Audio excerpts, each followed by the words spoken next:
You seem to have a very Gaurav. Yes, This okay. meeting is being recorded. Okay, thanks. Thank you so much, Gaurav. Hello, everyone. A warm welcome to today's event on systematic inventive thinking, which is a part of the Tech Talk series of IIT Bombay Alumni Association Bengaluru chapter.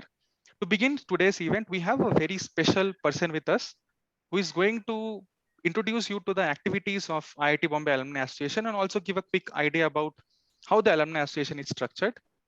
To introduce this person, she has an enriching professional journey as the executive director of the IIT Madras Alumni Association for the last 6 years. She was very instrumental in achieving excellent alumni engagement and bringing about a transformation for the organization. Prior to serving as a part of IIT Madras Alumni Association, she has served as the CEO of an edtech company, Think Big Ventures. The company is a pioneer in online education and introduced MOOCs in India. Her most memorable professional experience is the 3 years that she had spent as a part of the TIE Chennai as a general manager. And in her own words, it has given her friends for life.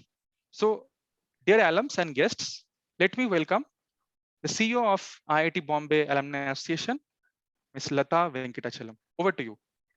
Thank you, Vidyu. Thank you for those kind words.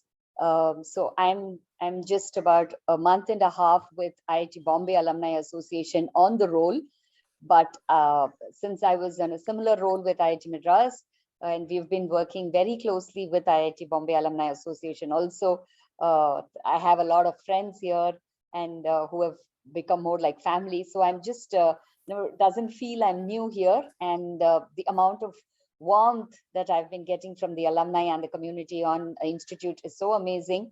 Thank you, everyone. And so I'm sure there is a lot of things that we would like to do from the central office on campus. And one is to see how we can, with the chapters, and last 2 years has been a really trying time for all of us. And we have not been able to see each other, have all the fun physical events that used to happen, and forced to sit on Zoom, but then we are happy to see each other at least. And I think now the time has come that we all gear up for all the physical events which we are planning. Hopefully today morning we had a great conversation of our chapter conclave where we have all the chapter heads coming in. Yeah, so others, can you just go on mute if you don't mind, please? Yeah. And hopefully our chapter conclave is going to be very exciting, and we have a lot of surprises for the chapters. And the other thing that we'd like to introduce is a lot of these talks on a series, like a startup series, health tech series, a fintech series, and finance and banking with wealth management. So the idea is to have a lot of knowledge series. Apart from this, some photography contests, literary, because there are a lot of authors among our alumni, and I think it's time we look at all the creative people, though we are all techies out there, and so we need to show the world there's the other side of Bombay alumni. So we show all the creative people. So multiple things being planned, and as always, we have, IIT Bombay Alumni Association has been spearheading a lot of programs on social impact, where there is a lot of programs working on in rural India, helping students, the benevolent fund which helps alumni and students who are going through financial crisis for any health reasons. So there's so much happening which you all know I really don't have to introduce, but then it gives me immense pleasure that we need to gear up all this after this 2 years, and we need the support of each and every one of you out there to make our alumni association the best in the country as always. Thank you so much, Vidyut, and thank you so much to the speakers today who have kindly come here to address our alumni. And we hope to be engaged more with you, Professor Jacob and Eli, and try to do more work and see how we can talk to more people. Thank you so much for being here, and over to you, Vidyut. Thank you so much, Lata, for that warm introduction to the IIT Bombay Alumni Association activities, and also giving us some insights about the current ongoing activities as a part of the Alumni Association initiatives. To take this event forward, we'd like to invite or introduce the host for today's session, a person who has been a very dear friend and associated with the Alumni Association for a long time. I think he has served as the past president of the IIT Bombay Alumni Association Bengaluru chapter. He did his MTech from IIT Bombay in 2007 and has been working actively as a part of the automotive industry. Let me welcome Mr. Santosh Bhusthali to take this session forward. Over to you, Santosh. Thank you so much, Vidyut. Um, Good evening to everyone. Today we have a very interesting tech talk. I believe some of you might have seen or heard about or read about this book. This is called Inside the Box book. Today's guest speaker is eminent professor and a co-author of this book is that's called Inside the Box, Professor Jacob Goldenberg. Jacob is a professor of marketing at the Harrison School of Marketing at the Harrison School of Business at Jerusalem, Israel, and the co-founder of structured creativity tool Omnivati. Welcome, Jacob, sir. Along with Jacob, we have Eli, who is also the co-founder of the Omnivati tool. And Eli is experienced innovation consultant and practice international marketing, innovation, and startup ecosystem. He is joining us from Sydney, and welcome, Eli. Uh, in this short discussion of about 40 minutes, we will learn about the structured creativity. There are so many things which we can learn. For example, we will be able to understand the relationship between this cup and the pizza delivery system from the Domino's and also the Volkswagen Polo Harlequin car. So what is the common between these things and how can we come up with the new products from the existing products? So I request Professor Jacob and Eli to address the gathering. Thank you so much. So I guess it's my turn, right? Yes, so hi yes. everyone, it's a privilege to be here with you. And the only thing I regret is that we don't have too much time. So I'm going to speak fast, move fast throughout. I'm going to set a world record, I think, in trying to present many principles and tools in about 20 to 25 minutes. And then Ellie will present a specific platform which we developed that it's unique in a way it can help to facilitate and also create self-learning in education. Therefore, it means that maybe some things would be more interesting, but we won't have the time to touch. So by all means, I'm happy to communicate later. Feel free to reach out and we are happy to send materials or communicate in any way that you find useful for you. I'm sharing my screen, just a second. Okay, let's start to run. Basically, what I want to show you is that creativity, it's not only a trait, it's a skill. It can be, therefore, approached in a systematic way. It's beside the fact that this is captivating, also you can train people in creativity and enhance the creativity. And this is done based on few specific tools, and we are going to give you just the flavor of these tools. Of course, as I said before, any materials that you would like to have, we're happy to send them. So I hope by the time I've shown you this picture, you were able to see that this is Einstein. If we had time, I would ask you to either remove your glasses if you have ones, or stand up and move backwards, or press your eyeballs, or blink fast. Any way you would see something similar to what I'm going to do now. I'm going just to decrease the size of the picture, and I hope that now you can see Marilyn Monroe. Basically, if you give it to students in your classes, it's pretty amazing. They're astonished to see that in both cases. I'm not cheating. I mean, this is exactly what happens. You see Einstein if this picture is big, and when it is small, it turns to be Marilyn Monroe. And there are two messages in this slide. One is that inside every Einstein there is a Marilyn Monroe, and this is not just a joke. It's a real effect that inside any problem you already have the resources of the solution. And those solutions that are part of the situation, the problematic situations, are considered later on to be more creative solutions. The second is, that if you think of this, the identity of the person is a function of the size of the picture or the distance if you go to the rear. This is something unique to this specific picture, but not unique in creativity or innovation. Apparently, close to 35% of the innovations after the fact, they can adhere to this specific formula. So what I'm trying to say is that perhaps surprisingly, if you look at creativity or creative ideas space, you will see that about 80% of them can be pertained, in the benefit of hindsight, to 5 specific tools or 5 specific templates, as we call them. These are patterns, these are structures. We don't have the time to specify all of them, but basically we have subtraction, task unification, multiplication, division, and attribute dependency, which we are going to see a little more. And these specific patterns, they describe the space of creativity up to 80% of the creative ideas in different domains. There are also 3 principles. One is the closed world. We'll touch this. The functions follow forms, we'll just mention it. And the contradiction, which we are going to understand better in a minute. And together, these 5 templates serving as tool and the 3 principles, they comprise an approach, a systematic approach that you can develop into creativity. Attribute dependency is the common tool, the one that I like the most. I don't think at our age that anyone was on Snapchat, but it is pretty familiar to us. Snapchat started as a platform, as a social media to teenagers, and the reason it was so attractive is that the text and the image would disappear after a very short amount of time, a few minutes. Later on, this actually established the status of Snapchat, and this is why it became so popular. But later on, this principle diffused to the story on Facebook. So you place text and place images, and they disappear at a certain stage. So if Marilyn Monroe and Einstein were different identities based on distance, here you leave traces on time and not on distance. This is why the attribute dependency, which I'm going to explain, is also called or referred to sometimes as adding a dimension to the problem.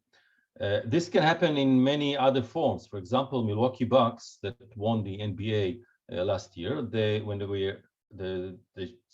they started, they had few fan base, and in order to increase it, they came up with this super pass, with these subscriptions that you pay for 10 wins, not for 10 games.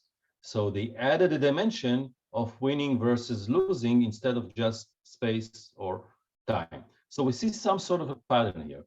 2 independent variables became dependent.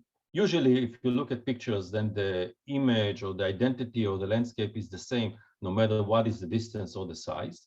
Usually, the price is not a function of winning, just a function of the number of games that you decided to purchase. And usually, if you post the text, then it stays forever. It is not going to disappear just because the platform decided to do that. So basically, it happens a lot. The most creative scientific theory, probably, it's not only my view, it's a very common view, is the relativity theory. And if you think of this, then contrary to the Newtonic physics, in relativity theory, time is a function of something else. It's a function of either gravity or speed of movement. So time is also not a constant, it's a function of something. So in attribute dependency, what happens is the 2 variables that are previously, they were independent, you create a new dependency between them. So let's remember that this is a role that the attribute dependency takes in innovation evolution, and we will get back to it towards the end with Ellie and showing the platform. This is the crux of the platform that we are going to show you. Let's keep it a little bit in the memory and then move to the contradiction principle.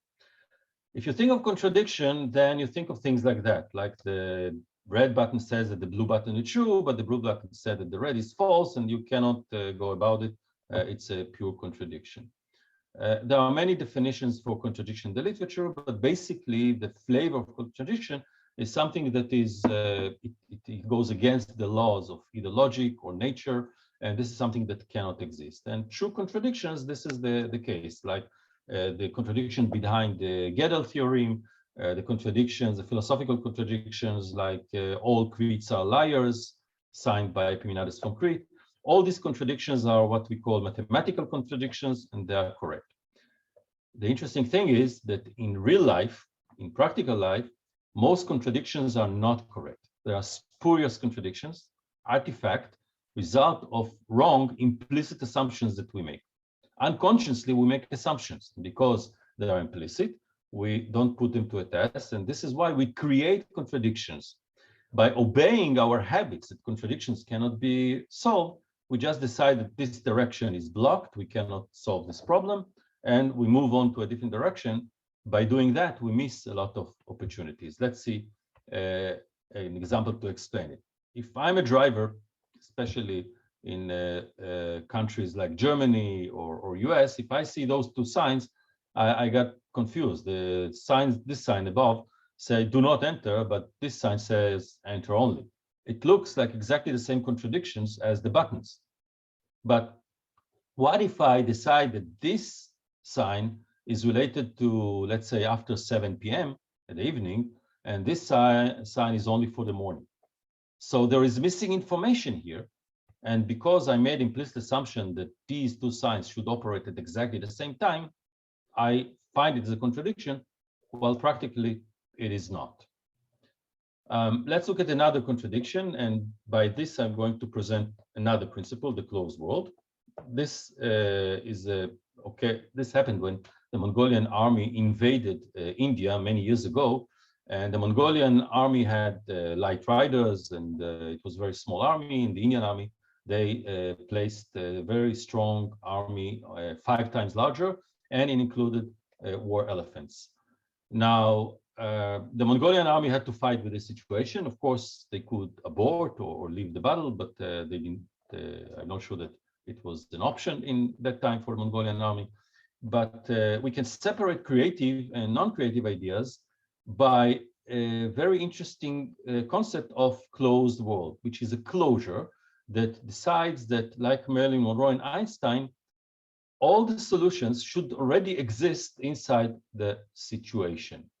The battle plan was supposed to be like this. Of course, I don't have pictures from the battle plane, so this is taken from Lord of the Rings.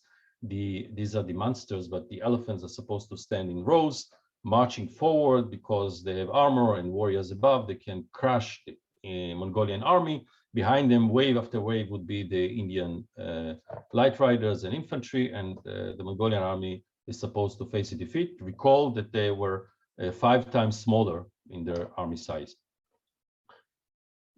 I discussed it with my students for more than 30 minutes, but I'll move quickly to the bottom line. What the Mongolian general did, he placed in front of the elephants camels, and he set fire on the camels.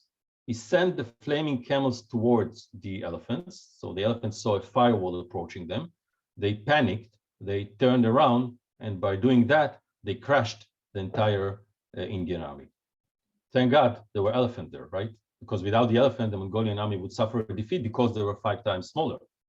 But the Mongolian army, or the general, was able to find a way how to use the elephants, or in our terminology, to use the elephant instead of source of the problem as a resource for the solution. Inside every Einstein, there is a Marilyn Monroe. Inside every problematic situation, there are elephants. And common question I ask my students all the time, where are the elephants in this problem? The fact that this is the source of the problem generates sort of a mental situation that we consider the elephants as just part of the problem and not part of the solution.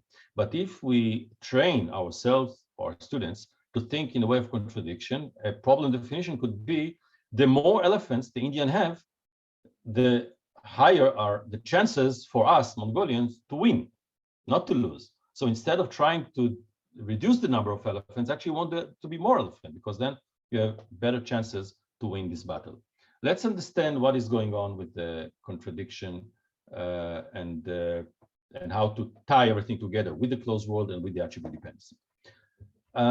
There are many definitions for contradiction. I'm going to use something that is unique to our situation, and recall that almost all contradictions in real life are just artifacts, spurious, they're not real mathematical contradiction.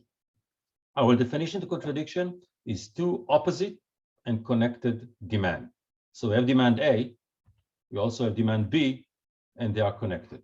This is the weak link, the connection between the demand. We don't have the time to discuss it, but basically the parameters here, the assumptions here and here are explicit parameters. We are aware of making them. We know exactly what is demand A, exactly what is demand B. In a minute, I'll give you an example.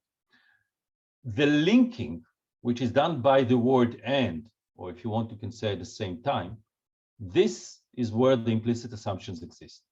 When you link the two opposite demand, here's where you're making the assumptions and creating the contradictions. This is why this is the weak link, and you want to attack that. How you attack that?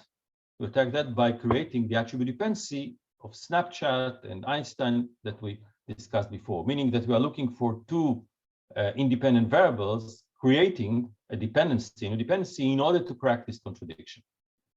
Now, before we move to a few examples, let me just mention that the variable here is supposed to be one of the variables that comprise the demands. So the search for the right pair of variables is not in an infinite space. It's in a very limited space. We are looking for variables, parameters, that already exist in our demand, in our explicit assumptions in the demand. I know it was fast and abstract, so let's see a few examples. I like bananas very much. I eat a lot of bananas. And of course, I like them to be ripe, yellow bananas that are tasty. So I go to the grocery store and I find a bundle. It is a yellow bundle, and I'm happy to that. The problem is that after a few days, the bundle is overripe and I cannot eat it. It's too soft, it's not tasty. So basically, I have another demand.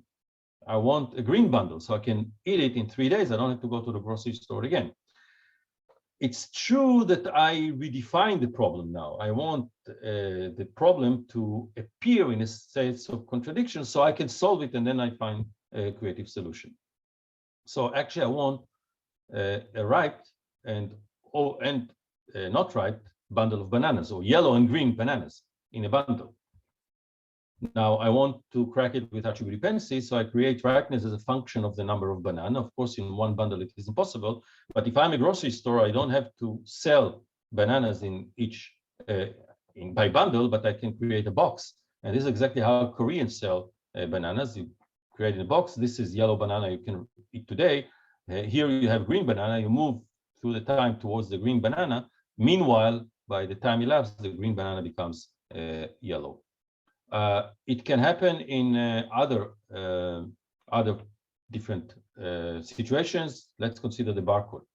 If you want the barcode to be to include a lot of items, we have numbers for many items, then we need more bars, or we want to generate finer resolution so we can have thinner and thicker bars with a very high accuracy. But we are limited. We are limited in the scope of the scanner. We are limited in the resolution. And therefore, if we are a Toyota engineer in Japan that wants to generate a robot for the assembly of the Toyota cars, and there are too many items, they're stuck. So basically, we want to have more information encapsulated by the barcode, but we want to have it in a smaller space. Smaller space means smaller amount of information. So these are opposite demand. And of course, I insist to create a contradiction out of this.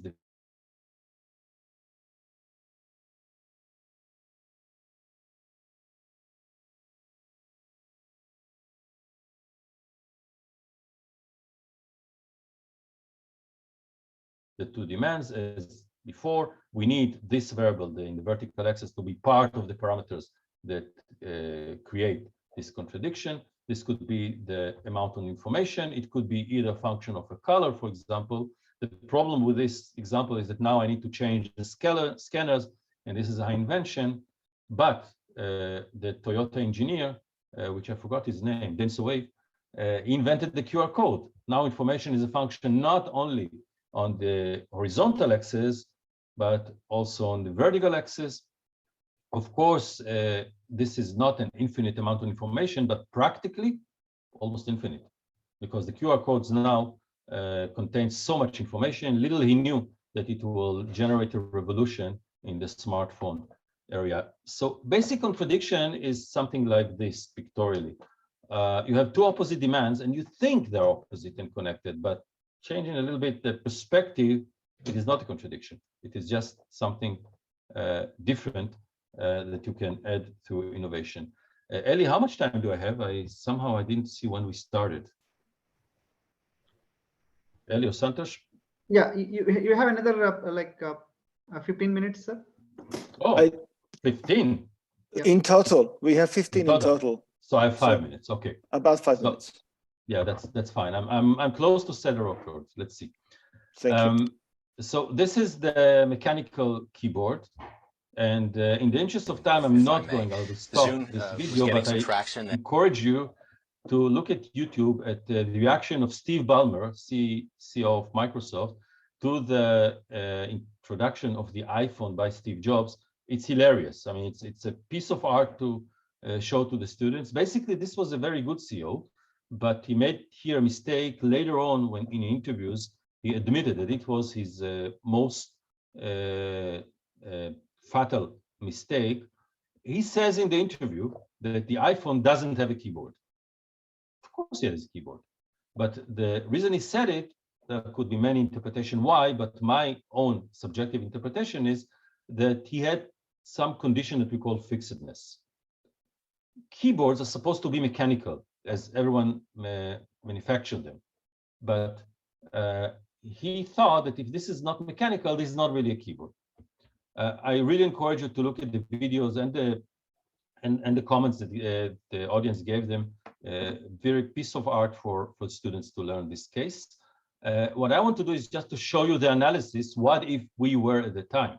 So basically, I need a larger keyboard, but I also need a smaller keyboard. Large and small, it's definitely a contradiction, right? Why I want a larger keyboard? So I can type easily with a small amount of typos. Why I need to be smaller? So I have a larger space for the screen.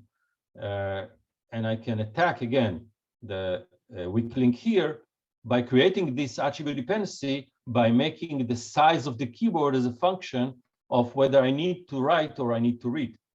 And this is exactly what Apple did.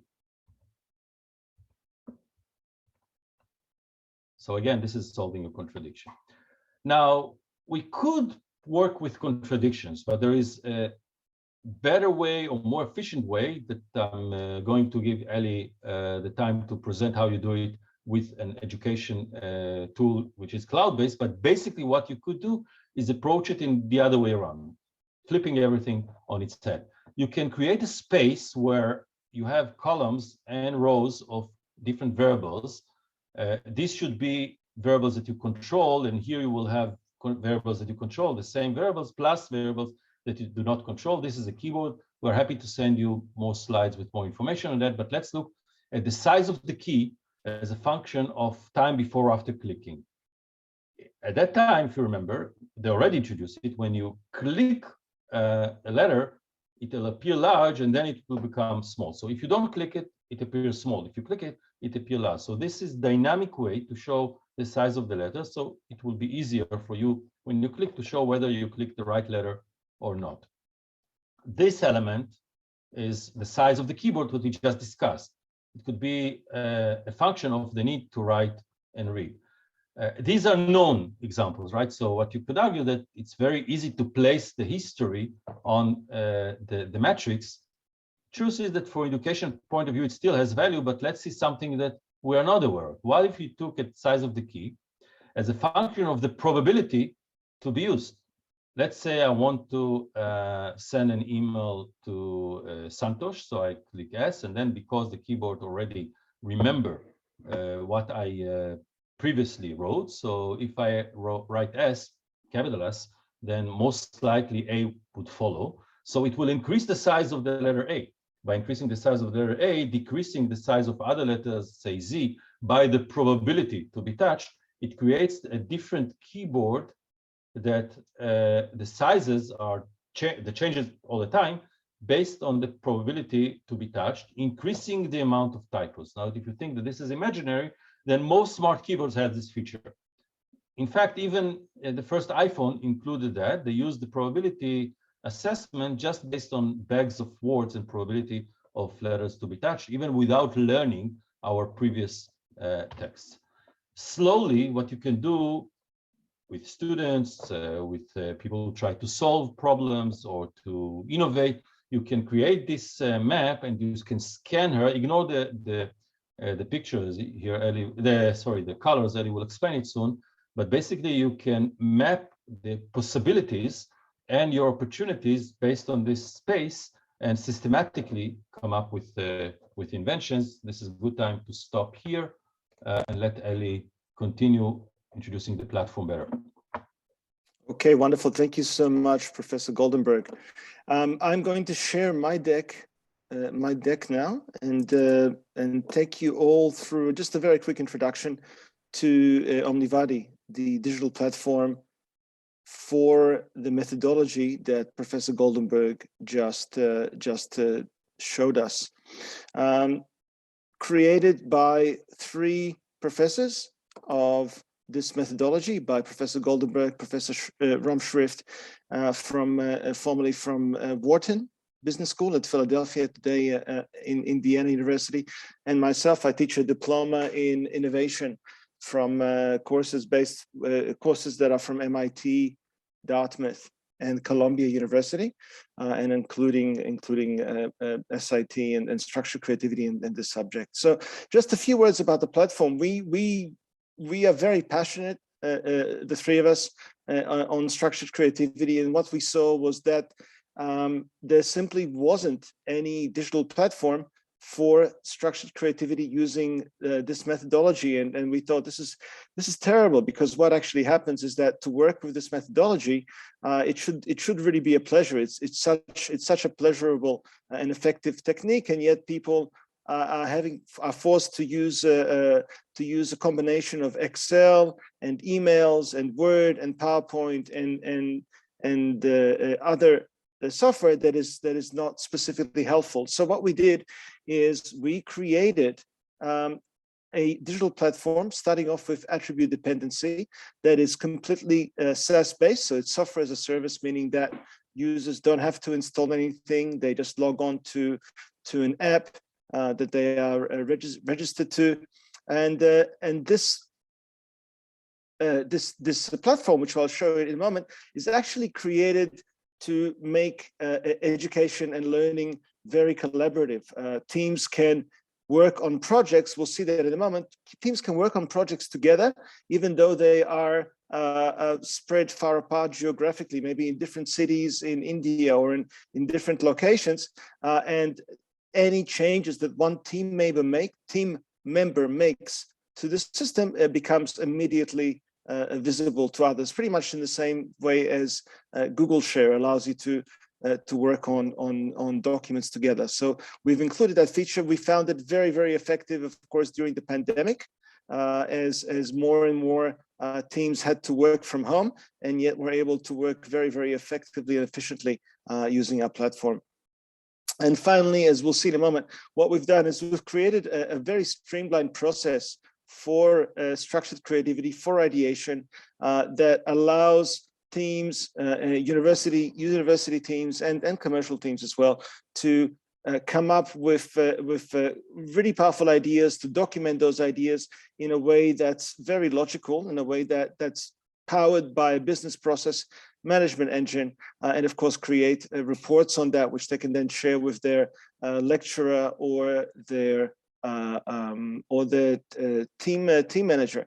So just a quick snapshot. So this is just some of the top universities that have adopted our application and are using Omnivati when they're teaching their engineering and business courses, including Columbia, including Yale and Wharton, and Harvard and Stanford and Hong Kong and a whole bunch of other universities that we have helped them to incorporate Omnivati as the structured creativity component of their business and the engineering and computer science courses. So I invite you all to have a look at our website, omnivati.com. We have a lot of resources. If you're interested in structured creativity and you're interested in this methodology, we provide a lot of resources that you can have a look at as well before or during the time that you join into our system. What I want to do very quickly, because we are pressed for time, is take you through a very quick demo. The demo is going to be based on a very, very simple example It's going to be, let me just stop that and open up the demo. It's going to be based on a takeaway cup of coffee. And I'm sure all of you have had a chance to buy a takeaway cup of coffee.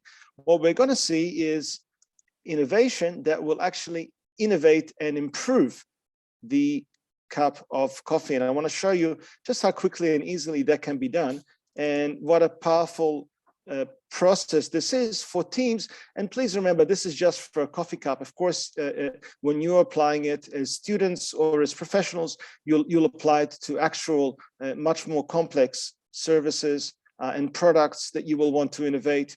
And again, we're just using the cup of coffee because it's a simple example that we can all understand. So as you can see, again, I won't have time to take you through all the functionality, but what I want to do is just show you a few of the features. Of course, all work is done by projects. Projects, I can easily create a project and provide it with information, provide with some images or some charts. And the great thing is that once I create a project, I have a dashboard. It tells me how many people I have in the project. Why is that? That's because I can invite people. So I can be a team leader at university, or I can be a lecturer that will send copies of a project that I created that I want my students to work on, and the students will form teams. They can then invite people to join their teams, and so we have a very, very powerful way of allowing for shared work and collaborative work across geographies. Of course, the dashboard also gives you a lot of very interesting information about the project, about the ideas generated, and we'll have a look at that a little bit more in detail. So normally when I open up the project, what I will need to do is I'll need to break down the product or service or process that I'm trying to innovate into its parts. We've created these set internal and external components, so you could use those, but most people prefer to break a product into its actual components. And if we're looking at a coffee cup, this will obviously include the lid, the liquid of the coffee, or it could be just any liquid really, because it doesn't have to be a coffee cup. We can make it generic and make it a tea or a chai cup as well. The cup itself, milk, a sweetener being used, all of these would be internal components because we can control them. We can also map external components. That becomes very powerful when you want to look at pricing. This is a really powerful system for innovating your pricing model. So you can bring in external components like customers, like time of day, locality or geography. All of those will allow you to create new dependencies that are based on information about the customer or the time of day or anything like that. So it becomes very, very powerful. Let me show you. So after I create these components, by the way, you can give them importance. The reason we're giving components importance is because on the roadmap, we're going to add AI and machine learning so that the system will actually recommend where you should look for creative answers. But let's go ahead and say we've broken down our coffee cup, takeaway coffee cup, into its main components. And the beautiful thing is that when we click on matrix, Omnivati goes ahead and creates this really robust matrix of the various components and attributes, what Professor Goldenberg referred to as variables. So if we just take one example, right, by the way, the reason you're seeing colors here is because the green relates to ideas that were actually found. The yellow relates to work in progress, and the red shows us that no valuable ideas were found there. And of course, a team member or a team manager may decide to revisit a red square, and maybe they will find something there. We also display on the green ideas how many ideas were found. It's quite possible that there is more than one idea related to a dependency. Let's take an example. Let's say that we want to avoid a situation where buyers of coffee burn themselves by drinking coffee that's far too hot, that hasn't had a chance to cool down. So what we could do is we could say, let's create a dependency. So first of all, the system will ask us, is there a dependency today? And look, it actually creates the dependency for us. It says the temperature of the coffee liquid depends on the color of the lid. Now, we didn't write that. The system took the attribute and the component that depends on another attribute, another component, and created that sentence. So I can very quickly see what the dependency is. Is there such a dependency today? So very quickly, when you go and buy your takeaway cup of coffee, does your lid change color depending on the temperature? I'm pretty sure it doesn't do that. So we say it doesn't. And then what we can do is we'll give a description of the idea. We'll add a sketch. If we can, we'll list all the benefits, and we really give a lot of flexibility in the kind of beneficiaries. You can add beneficiaries. You can have multiple beneficiaries. You can list all the benefits of the idea that you would like to have. Of course, we know that no ideas are perfect. And when you're thinking through an idea, there will be problems and issues. We'll give you the opportunity to list all the issues. Now, this becomes important when you want to create a report on this. So we allow the user to go through, we guide them through this process. They will rate the idea. They will ask, is this idea feasible? Is it feasible? So maybe you need to do some research. Can you create a lid that changes color depending on the temperature of the coffee? We know that it was possible because it actually was created. We rate the idea, which will give us more information via color of how good the idea is. We give it a name, and voila, we save it. And what we can see, it shows us where we've been, and we can go and then look for ideas throughout. For example, I am going to wrap up. I know we have other things to discuss, and we have some Q&A. But for example, you may decide that the sweetness of the coffee, right, should be dependent on maybe the weight of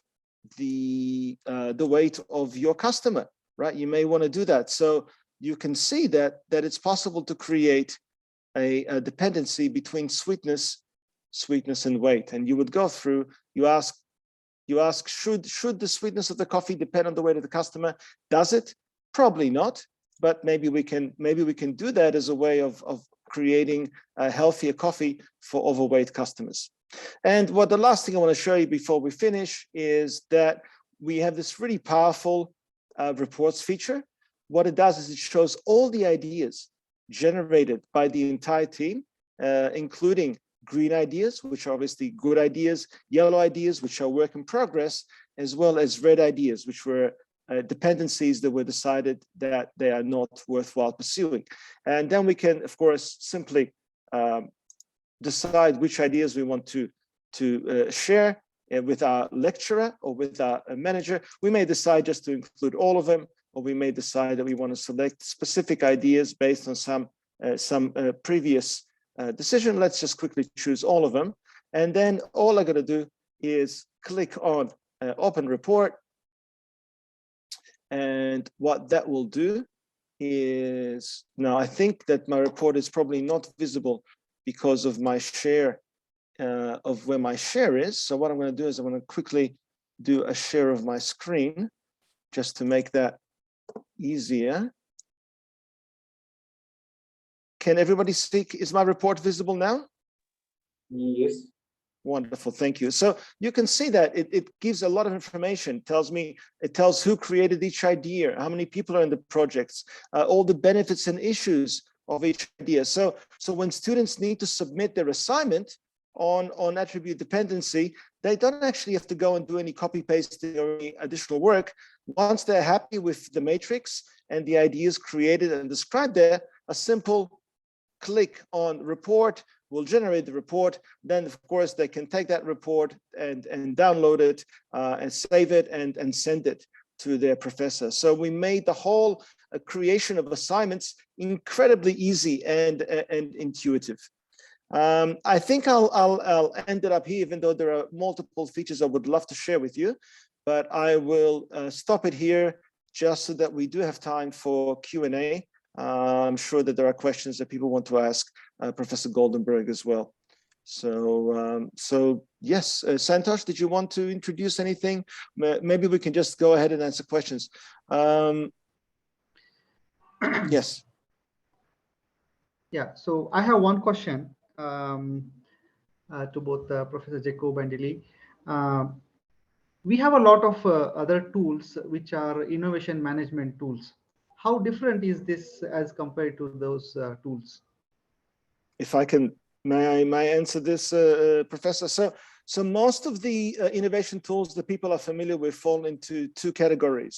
One category is IMS, or Innovation Management Systems, such as Bright Idea and Q Markets. These are very different systems to our system because they don't actually create ideas. They're not an ideation tool.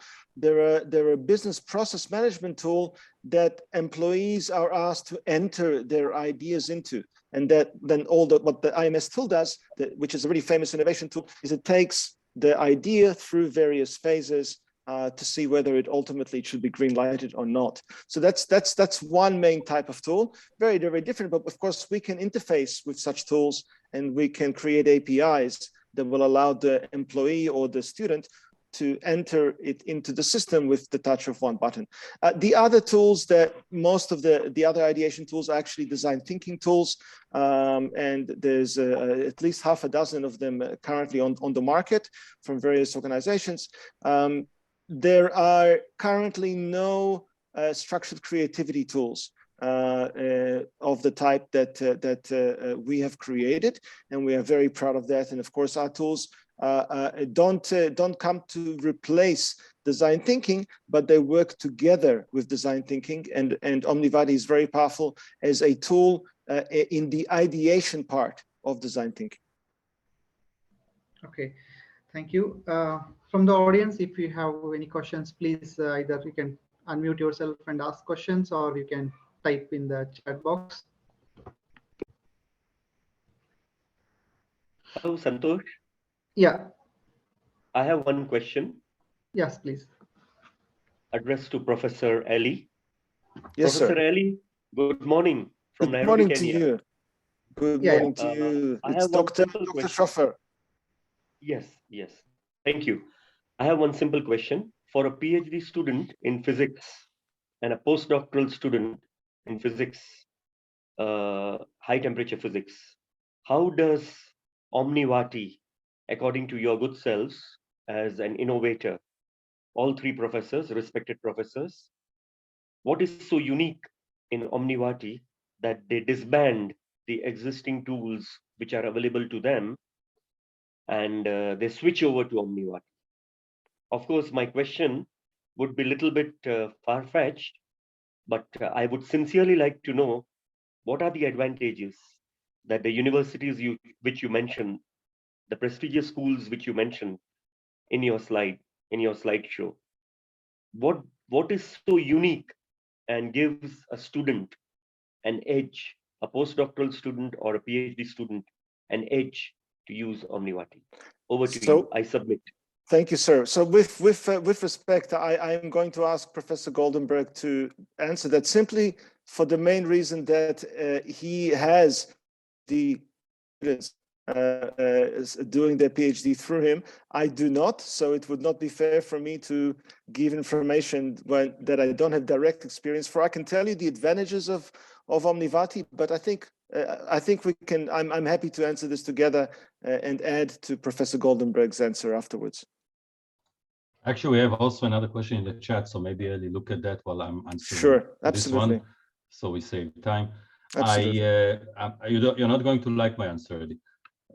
I have students, PhD students all the time, and my background is, my PhD is from both physics and business, and therefore, in my honest opinion, Omnivati is not useful for PhD students in physics because they already spend a lot of time on a very narrow question. So it is not important for them to deploy the space and everything. I do think that working with contradictions can help them, because many development in physics, of course, in the benefit of hindsight, you can see that they are addressing and resolving contradictions. However, I do think, and this is somehow related to the question in the chat, I do think that physicists can use this when they're working on a more practical problem in the industry or in the R&D in different systems, because then they do need to deploy space and try to analyze this space. So the bottom line of my answer is that PhD students in physics, not in other fields, in physics, they are working on something very narrow, and they don't need to map the space. They already know it. It mapped already, and therefore they don't. I don't expect them to find big use of this platform. Thank you, Professor Jacob. Appreciate your answer. Thank you. I'm going to quickly read and answer the next question that's appeared on chat. Please feel free to also put your questions into chat. The question comes from Sumya, and it is, why only universities are adopting it, meaning Omnivati, why not corporates? The answer is actually very, very simple. We've only been providing the software to universities. We decided to start with universities, and then in the next phase move to corporates and to organizations. So that's what we've started to do now with the help of Santosh in India. And this is our next phase, will be to also bring the benefits of Omnivati to both corporates and government and not-for-profits, so to the non-education sector. And by the way, I can just sorry, go ahead. Let me just add that the method itself behind this platform is used already by corporates all over the world. Leading corporates in almost any category already use it, including India. Including Google and Intel and tier one brand companies. Also insurance companies like AXA, many leading Procter & Gamble, Johnson & Johnson. So it's pretty widely used as the method. The platform is relatively new. We're just a year. So we started with university because it would be better and not only easier, but also better in order to get the mileage. Okay. One more question from my side. At the beginning of this session, I said that we will find out some similarities between the coffee cup, Domino's Pizza delivery service, and Polo Harlequin car. So, Professor, could you please explain on that?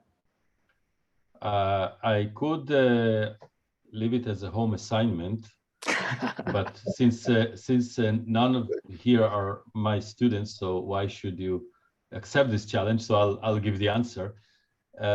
In this cup, if I understood correctly, the image or the color is a function of the temperature. In most cups, like this one, it is not. In Polo Harlequin, usually in cars, the color is the same. But here, the color is a function of the vehicle part, or if you will, the distance from the front. And what was the third, Santosh? Domino's Pizza delivery service. The Domino's Pizza, it was a revolution created by Domino's. Before that, the price was not a function of the time of the delivery, but Domino's Pizza, they introduced this, and it made them a huge chain as they are today, because the price was full price until up to 30 minutes. And if they are late, meaning the service was later than 30 minutes, the price would drop to zero. By the way, this was an amazing example because the campaign lasted only 6 months, and then they ran over a nice old lady who sued them. So after 6 months, they decided to stop this campaign. It was 30 years ago. Then after a few years, about 10 years, they revisited this campaign. They again introduced the idea of price, free pizza if they're after 30 minutes. Again, they ran over an old lady, different old lady, who sued them, and again they had to stop it. So overall, they had twice 6 months campaign about 30 years ago, and we still remember it as if it was yesterday, this campaign. In all 3 cases, there were 2 variables that previously were not dependent, and this is the attribute dependency. And someone decided to introduce this dependency. They didn't have the platform, so I guess they had to invest more time in developing this. Okay, thank you. Okay, we don't have any other questions.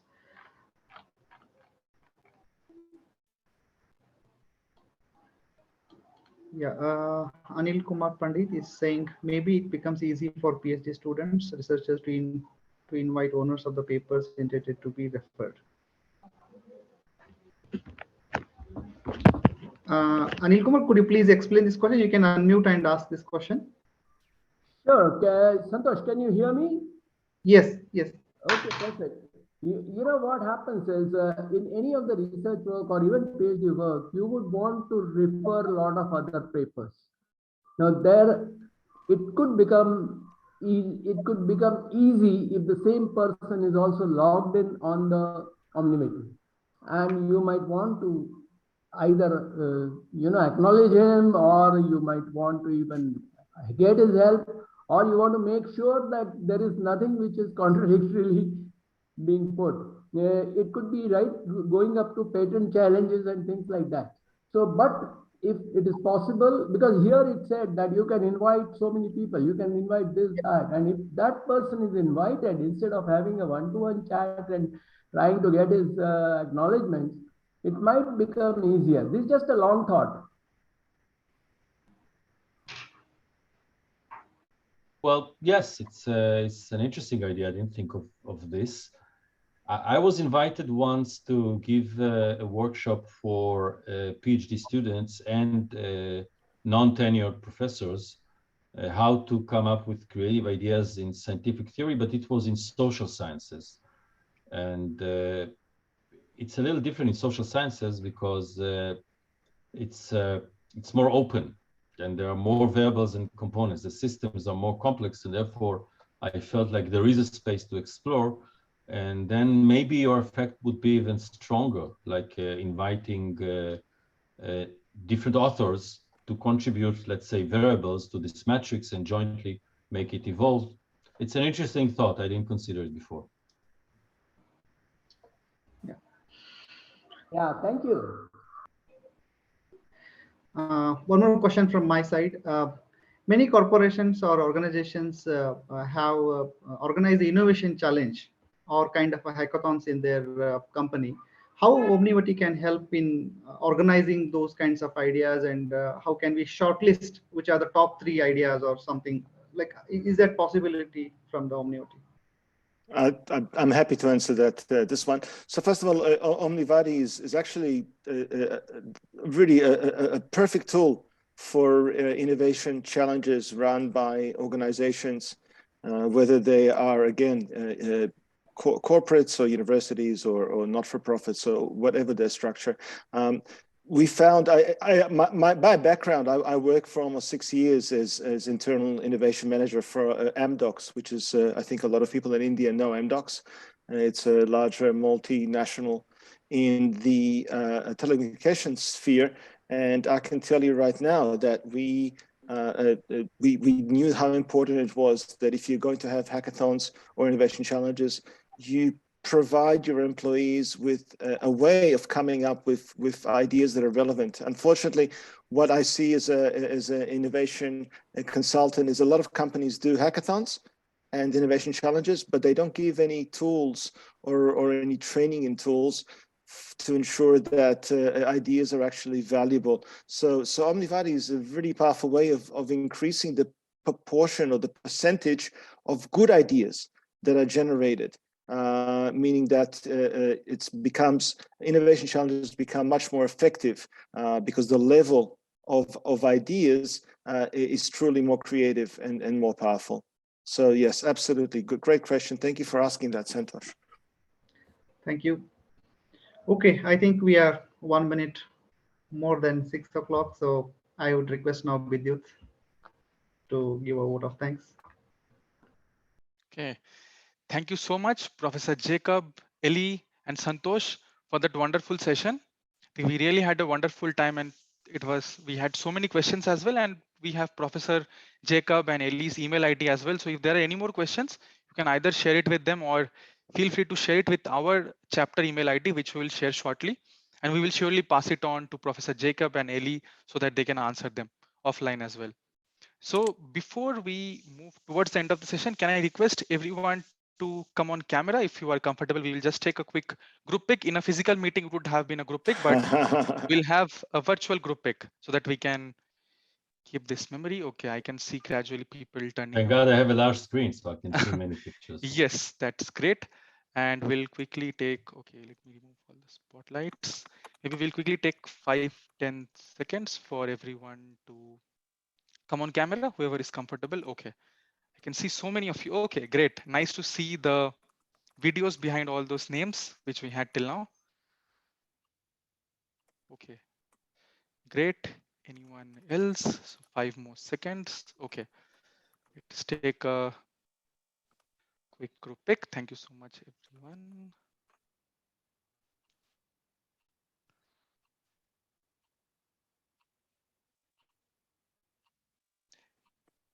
Okay, thank you. So I have taken a group pic, and now let me hand over the stage to our chapter vice president for events and chapter network, Utsav, to share a vote of thanks. Over to you, Utsav. Thank you, Vidut, and thank you, Professor Eli and Professor Jacob, for this wonderful session. And I will never forget the analogy with the coffee whenever I have a cup of coffee. So thank you once again from the IITB side for this wonderful and fascinating session.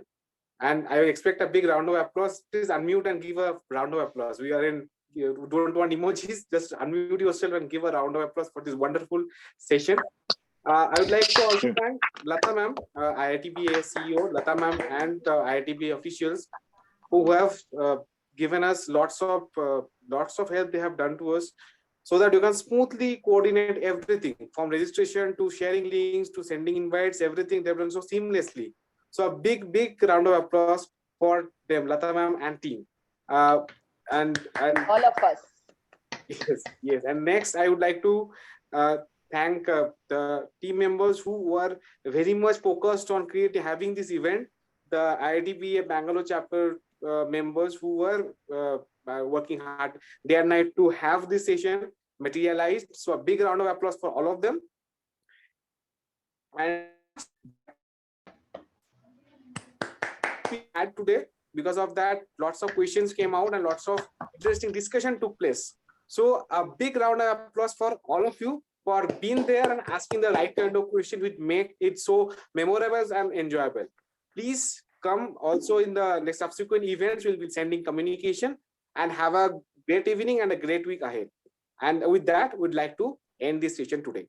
Just very quickly, last word. If you're interested in a free trial, please go to our website and ask for a free trial. We will be very happy to provide that to anyone who asks.